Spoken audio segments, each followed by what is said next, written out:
anthropologists and sociologists have always known that identities are built out of many things, like social interaction, symbolic interaction, but they're also built out of text, because one of the main common ground of humanity is to have text that determine what we are, how we interpret the world, and how we feel it, and everything. And so identity is the fact that you feel something in common with people, but you can also feel that you dislike people, that you dislike certain things. So identities are the source of solidarity, of social relations, but they're also the source of discontent, even of violence. And the so-called war of civilization, clash of civilization, comes from this problem with identity.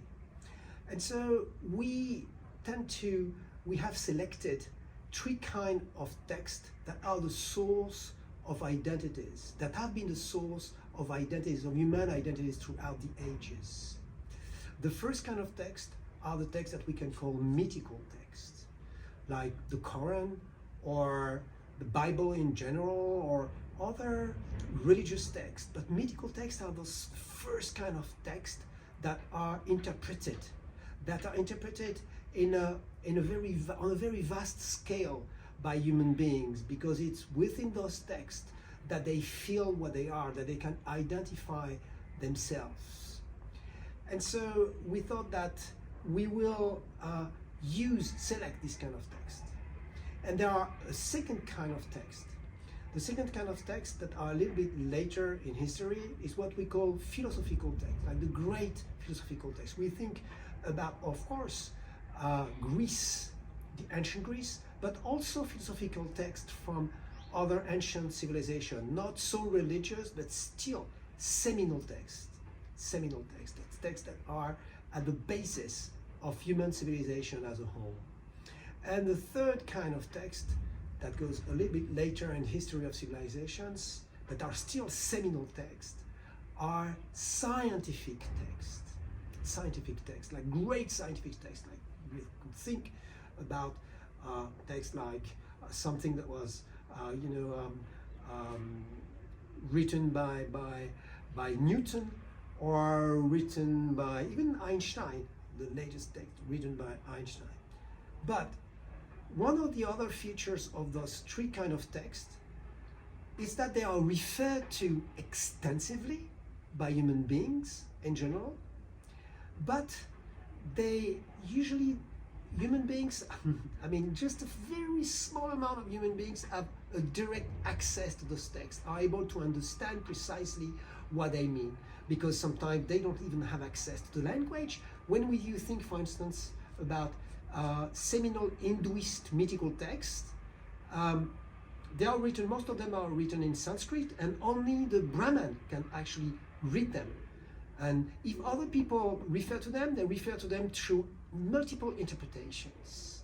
And that's the same with scientific texts, for instance. Scientific texts by Newton and Einstein and other people.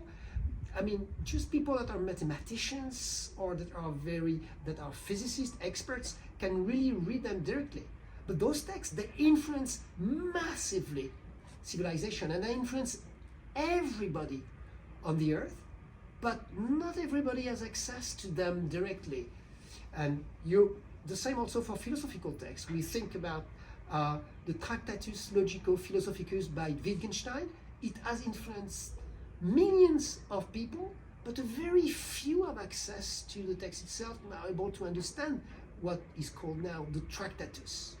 So our ideas is to give direct access to everybody without a training, through the use of artificial intelligence in real time when you're reading those seminal texts. And those seminal texts, they are the very source of solidarity among human beings, but they're also the very source of discontent, as I said, and violence on a global scale, on the local, on the regional, but also on a global scale. Let's think about the Quran, for instance. Everybody is going with his own interpretation about the veil, about the way you have to behave and everything.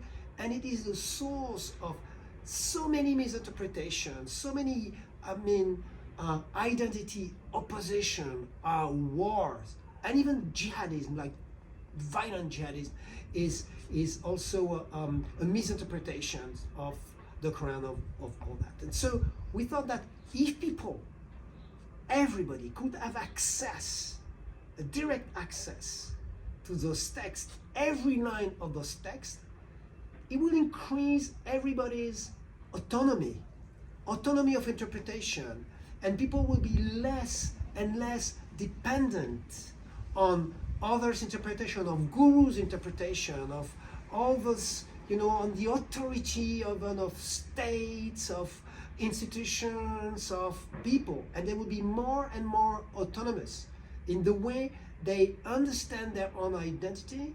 And our dream, and I think it's not only a dream because it really can come true, will be that it will increase solidarity in humanity and make, a decrease of all this violence that is now threatening the very survival of our civilization.